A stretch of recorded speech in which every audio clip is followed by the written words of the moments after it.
apa yang menjadi harapan dan keinginan daripada kaum buruh Indonesia selama ini.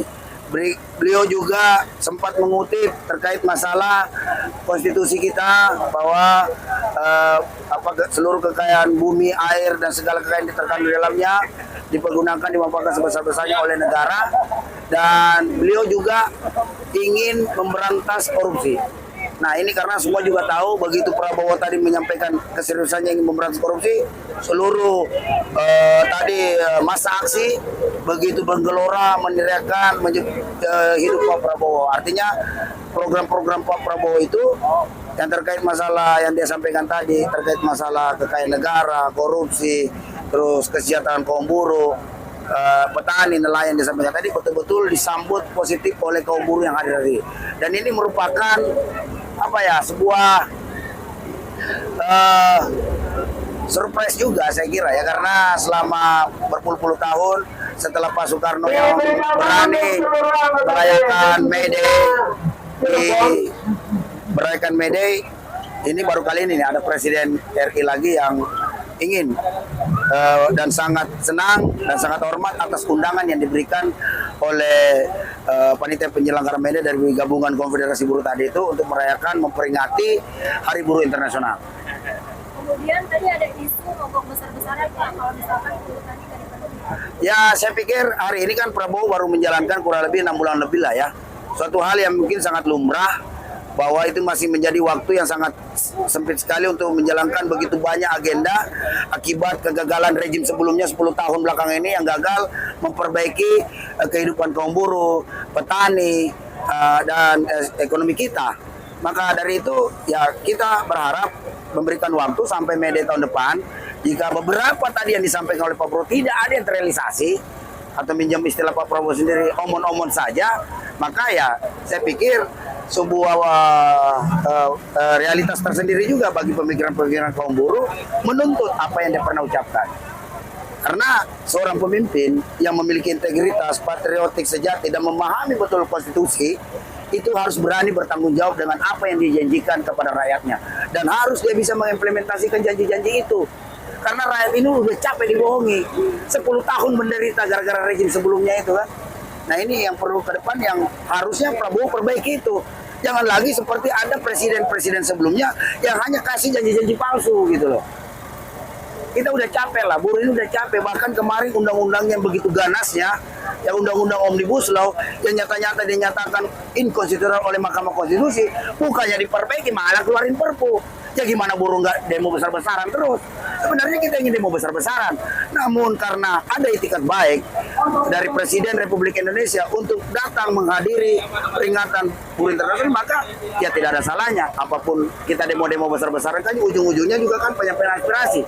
Dan kebetulan yang ingin disampaikan aspirasi adalah Presiden Republik Indonesia Bapak Prabowo Subianto selaku Kepala Negara, Kepala Pemerintahan, sekaligus Panglima tertinggi Angkatan Bersenjata Republik Indonesia. Dan ini sudah didengarkan langsung, disampaikan langsung, dan Pak Prabowo respon langsung. Nah, jadi tinggal kita tunggu ke depan bagaimana implementasinya. Yang jelas buruh sudah capek di PHP-in lah. Ya kan, janganlah lagi ada presiden-presiden, pejabat-pejabat kita itu hanya tugasnya memberi harapan palsu. Saya pikir udah zaman lagi, karena ini sekarang kan udah rakyat Indonesia udah melek. Tadi Anda bisa lihat sendiri kalau ada beberapa tokoh-tokoh yang sempat disorakin karena dia yang ngetuk undang-undang Omnibus Law, ya disorakin. Jadi buruh Indonesia itu, rakyat Indonesia itu cerdas. Dia nggak bodoh. Memorinya ada rekam jejak digital yang merekod semua kegiatan-kegiatan pejabat kita hari ini. Sehingga respon dari kita hari ini berharap masih ada itikat baik dari Prabowo untuk datang, maka kita bersangka baik juga karena kan nanti akan ditindaklanjuti dengan pertemuan langsung dengan 150 pimpinan konfederasi maupun federasi di seluruh Indonesia dengan pengusaha untuk dialog langsung. Bagaimana solusi terbaik buat membina hubungan industrial yang harmonis di Indonesia ini. Dan kita sambut baik itu yang penting, ada dialog. Persoalan beda pendapat itu bukan, saya pikir hal biasa kalau dia paham konteks demokrasi. Tetapi inti poinnya adalah bahwa jika argumentasi seseorang itu dilandaskan atas data-data alasan yang logis, ilmiah, dan saintifik, ya tentu saja kita harus toleran, bisa menerima itu sebagai sebuah kebenaran, bukan malah mengingkari atau menganggap orang tukang kritik, bahkan yang lebih parah kalau sampai mengkriminalisasi. Itu sudah bukan zamannya. Karena netizen pasti akan bergerak, rakyat akan bergerak, karena hari ini no viral, no justice pasti masih sangat berlaku saat ini. Begitu. Baik Pak, kalau untuk pembentukan Satgas sama untuk penghapusan outsourcing bagaimana sih tanggapannya? Nah, saya merespon juga, tapi harus didulukan juga Satgas PHK ini harus dijelaskan kepada Indonesia bahwa untuk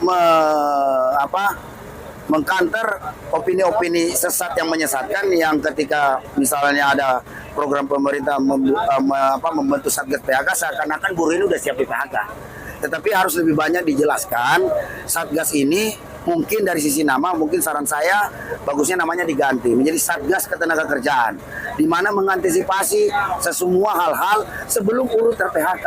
Bahkan kalau perlu menjamin buruh itu jangan sampai ter-PHK. Kalaupun di PHK, kehidupannya dijamin oleh negara. Karena kan tugas konstitusi mensejahterakan rakyat Indonesia, menjaga tumpah darah Indonesia, itu kan amanah konstitusi. Jadi ketika Prabowo ini ingin berkhidmat kepada rakyat, ya tidak ada cara lain, hanya satu saja, menjalankan amanah konstitusi kita, Undang-Undang Dasar 1945 yang menjamin upah layak, hidup layak, pendidikan yang layak, kesejahteraan yang layak, ya kan, kesehatan yang layak.